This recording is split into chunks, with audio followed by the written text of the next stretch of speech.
여러분 안녕하십니까? 오늘도 인사를 드려버리고 있는 크립토 마토. 일단 오늘 미국 증시 보시면은 일제히 하락을 하고 있습니다. 그 가운데 미국 달러 인덱스 지수도 큰 폭으로 떨어지고 있는데요. 자, 그 반면에 러시아 루블 같은 경우 그 가치가 크게 하락했었으나 급반등을 이어가면서 전쟁 시작 전 수준까지 가치를 끌어올렸다라고 합니다. 자원을 러시아 루블로만 팔겠다라고 이야기를 했었던 러시아의 책략이 먹혀드는 것이 아닌가라는 생각이 들기도 하는데요. 한편 러시아 같은 경우 여러가지 제재 때문에 러시아 내에서의 신용카드 사용이 불가능해질 것이다라는 기사가 나온 적이 있었는데요. 비자와 마스터카드 측에서 러시아에서 철수했음에도 불구하고 러시아 내에서 비자 및 마스터카드가 사용되는데 전혀 지장이 없다라고 합니다. 이 카드 회사들 같은 경우 러시아에서 결제를 처리하기 위해서 미국 네트워크 시스템에 의존하지 않고 러시아 중앙은행이 감독하는 자체 개발한 시스템을 사용했기 때문이다라고 매체에서는 이야기를 하고 있습니다. 서방 언론에서 특히 미국 같은 경우 러시아에 대한 제재 때문에 러시아가 큰 곤란을 겪고 있다는 식으로 선전을 하곤 했었는데 왠지 좀 그렇게까지 큰 피해는 주지 못한 것 같다라는 생각이 듭니다. 결국 디폴트도 소문만 무성했었지 비껴나갔고 말이죠. 뭐 어쨌거나 회담도 진전이 있다라고 하니까 전쟁이 좀 하루빨리 끝날 수 있기를 바라보면서 비트코인 같은 경우는 47,321달러에서 거래가 진행 중에 있고 이더리움 같은 경우는 3,400달러 선을 굳건하게 지켜주고 있습니다. 자, 이더리움 같은 경우 계속해서 기대가 커져가고 있다라고 하는데 관련 소식 뒤에 또 준비가 되어 있고요. 그 전에 먼저 비트코인 관련된 소식 먼저 보도록 하겠습니다. 암호화폐 스타트업이 수력발전소 전력을 활용해가지고 비트코인을 채굴할 계획이다라고 밝혔는데요. 이 스타트업의 이름은 캐스케이드 디지털 파워입니다. 이거 뭐 스타트업이 하면 얼마나 하겠어 라는 생각이 들 수도 있겠는데 혼자서 움직이는 게 아니라 패밀리 오피스와 협업을 했다라고 합니다. 패밀리 오피스, 억만장자들이죠. 엄청난 부자들과 함께 움직이고 있는 스타트업. 너도 나도 비트코인 채굴에 뛰어들고 있는 모습들이 계속해서 보여지고 있습니다. 이어서는 루나의 개발사 테라가 지속적으로다가 비트코인을 매집해주고 있다는 소식이 나왔습니다. 어제 2943개 비트코인을 추매를 하면서 들고 있는 물량 총 3727개가 되었다라고 하는데요. 앞으로도 테라의 비트코인 매입은 지속적으로 이루어지게 될 것이다. 이런 식으로다가 1억 3천만 달러치씩 4월 22일까지 지속적인 매집이 이루어질 것으로 예측이 되고 있다. 역사상 전례 없었던 규모의 기관의 비트코인 매입이다라고 찰스 에드워즈는 감탄을 하고 있었습니다. 가지야라고 외칠 수밖에 없는 상황 속에서 최근에 테라랩스의 도건 대표 인터뷰를 통해서 다음과 같이 이야기를 했다라고 합니다.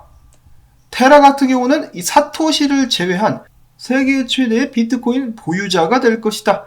알고리즘 스테이블 코인이 인터넷 기반 화폐를 생성하는 유일한 방법인데 이 비트코인과 USD를 나는 연결을 시켜버리겠어. USD의 준비 자금이 바로 비트코인인데 이 경우 USD가 실패한다. 그러면은 우리가 비트코인을 굉장히 많이 들고 있기 때문에 USD의 실패는 암호화폐 자체의 실패와 동일하게 될 수 있다라면서 자신의 의견과 포부를 밝혔습니다. 이 강단이 대단하죠.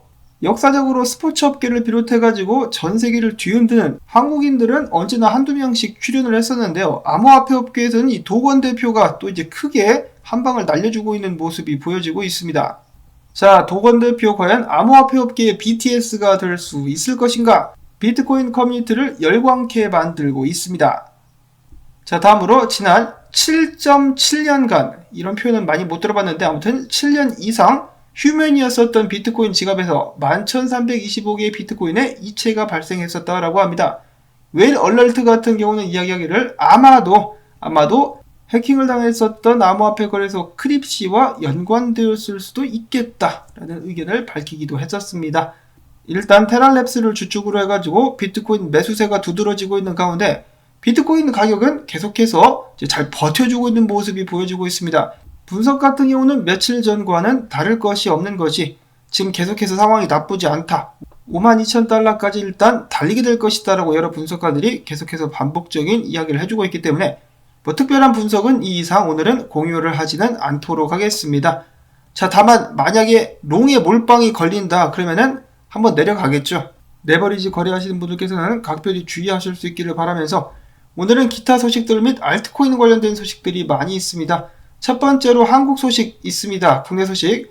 은행연합회가 최근 작성한 대통령직 인수위원회 제출용 은행업계 재원보고서 차원에서 밝히기를 자, 이 특근법 개정안 같은 경우는 주로 자금 세탁 방지에 초점이 맞춰져 있어가지고 일부 가상자산 사업자의 독과점 발생 등 시장 불안에 대한 이용자 보호는 부족하다라고 하면서 본심을 드러내는데요. 그들은 이야기하기를 앞으로 제정되게 될 가상자산업법에서 정의되는 가상자산업종을 모두 은행도 할 수 있도록 허용을 해달라. 그러니까 우리도 암호화폐에 관련된 사업을 해보고 싶다. 수탁도 하고 비트코인도 팔아보고 싶다라고 이야기를 하면서 궁극적으로는 이용자들, 그러니까 시민들이 믿을 수 있는 은행을 통해서 암호화폐 관련된 서비스를 받을 수 있게 하자는 것이 취지다라고 이야기를 했는데요. 본심은 이게 아니죠. 본심은 뭡니까?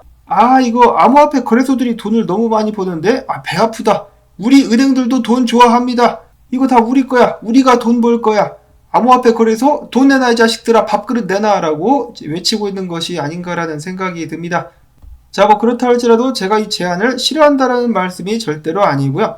암호화폐 관련된 서비스가 시중은행에서 편하고 흔하게 거래가 될 수 있다라면 암호화폐 보편화에 크게 기여하게 될 수 있을 거라는 생각이 듭니다.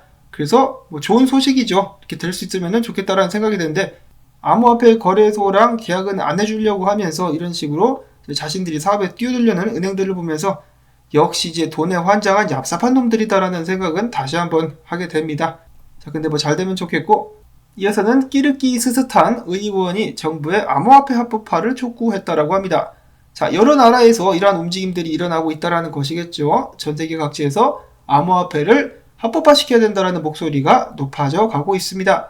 이어서는 우버 CEO가 최근 인터뷰를 통해서 밝히기를 내가 봤을 때 암호화폐 같은 경우 일단 진정한 가치 저장 수단으로 입증이 됐다. 근데 결제 면에서는 아직까지는 효율적이지 못하다라고 이야기를 했습니다.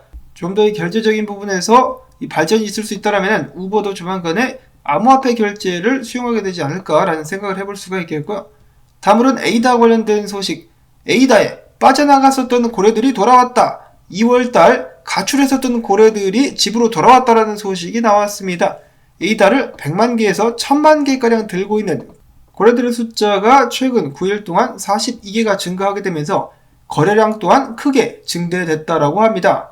그러면서 웨이브 파이낸셜 같은 경우는 칼다노의 디파이 생태계 성장 지원을 위해서 에이다 일드 펀드를 또 출시하기도 했었다라고 하네요. 자, 힘을 모으고 있는 에이다.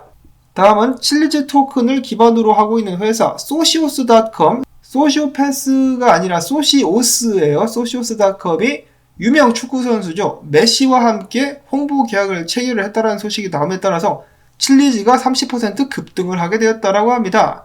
자, 메시 같은 경우는 올해 11월 개막하는 까타르 월드컵을 앞두고 소시오스.com의 홍보 캠페인 역할을 하게 될 것이다라고 합니다. 자, 전세계 메시 팬들이 칠리즈를 매입할 수 있기를 바라보도록 하면서 다음은 진리카가 오늘 또 급등을 했었죠. 후에 진리카가 조정을 받게 된다면 1차 지지선이 14센트 그리고 11센트 구간에 지지선이 있게 될 것이며 해당 구간의 지지 확인 후에 20센트짜리도 한번 노려볼 수 있겠다라는 분석이 나왔었습니다. 저도 얼마 전에 방송에서 지금 많이 올랐기 때문에 이 자리에서 들어가기보다는 이제 조정받는 거 확인하고 들어가는 것이 낫지 않을까라고 말씀을 드렸었는데 솔직히 이렇게 올라갈 줄은 전혀 몰랐습니다.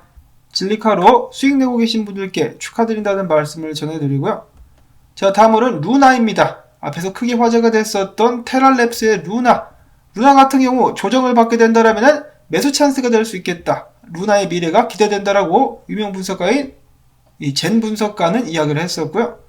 자, 그 다음으로는 알트 시즌이 다가오고 있다. 어떻게 알 수 있느냐? 바로 이더리움의 강세가 예상이 되기 때문이다. 이더리움의 차트를 봤을 때 과거 2017년도, 18년도처럼 정확한 어센딩 트라이앵글은 아니지만은 계속해서 저점을 높여가면서 길을 모으고 있다. 이런 식으로 튀어나가게 되면은 알트코인들도 따라간다 이거죠. 그래서 이더리움 상승에 정말 많은 기대가 걸리고 있는 상황인데 이더리움의 사토시 차트를 봐도 바닥을 찍은 것 같다. 그래서 조만간에 비트코인보다 더 강력한 이 상승세를 보여주게 되지 않을까라는 기대감이 들고 있는 가운데 3에로우즈 캐피탈 같은 경우는 최근에 다시 한번 이더리움 추매 71,311개를 추가로 매입하게 되면서 이더리움 상승 압력에 일조했다라는 소식이 나오기도 했었습니다. 돈 많다. 자, 그 다음에 이더리움뿐만 아니라 다른 알트코인들도 한방 크게 쏠려고 준비를 하고 있다라고 하는데요. 얼마 전에 잠깐 소개를 드렸었던 솔라나 같은 경우는 예측가를 넘어서 계속해서 상승하고 있는 상황 속에서 다음은 누구 차례? BNB 차례가 될 수 있다. BNB, 이더리움과 마찬가지로 소각 메커니즘을 도입했었던 BNB죠. 조만간에 600달러까지도 쏠 수 있겠다라는 분석이 나오고 있습니다.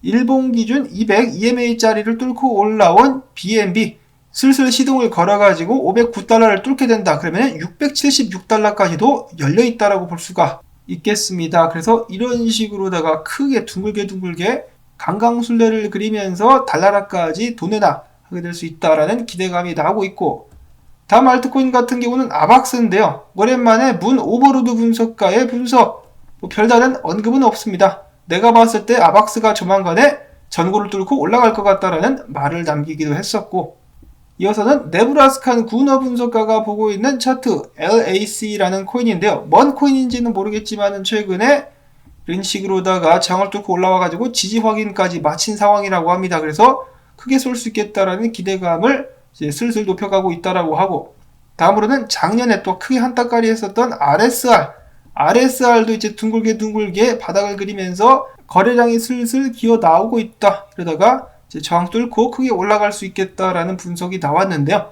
자, 여러 가지로 알트코인들이 주목을 받고 있습니다. 소개해드린 코인들 및 차트 같은 경우는 정말로 참고만 하실 수 있기를 바라고요.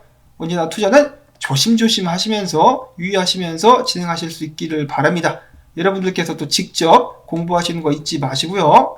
자, 그 다음으로는 SBS가 NFT 사업에 진출한다. 런닝맨 동물농장 NFT를 발행하게 될 것이라고 하는데요. NFT 시장이 갈수록 개판이 되고 있다는 생각이 드네요. 돈 된다라고 하니까 너도 나도 뛰어들고 있는 상황. 솔직히 이 트위터 상에서 NFT를 사는 사람들을 보면은 보통 이제 더 비싸게 팔려고 사는 경우가 많이 있더라고요. 근데 그런 식으로 해가지고 그 사람들이 돈을 엄청나게 많이 벌고 있습니다. 어찌 보면은 폭탄 돌리기 한때 유행에 지나게 되지 않을 수도 있겠는데, 일단 그쪽에 돈이 굉장히 몰리는 것은 사실이다 라는 것을 이제 말씀을 드려보면서 오늘 영상은 여기서 마무리를 또 짓도록 하겠습니다. 오늘 나온 정보들 중에 좀 도움이 되는 것이 있었던 것 같아 라고 생각하시는 분들께서는 토마토밭 도와주기 광고 영상 재생 및 좋아요 클릭 부탁을 드립니다. 여러분들의 도움이 있어야만 저도 계속해서 살아남을 수가 있겠죠. 자, 그러면 저는 다음에 새로운 소식 가지고 또 인사를 드리도록 하겠습니다. 안녕히 계십시오.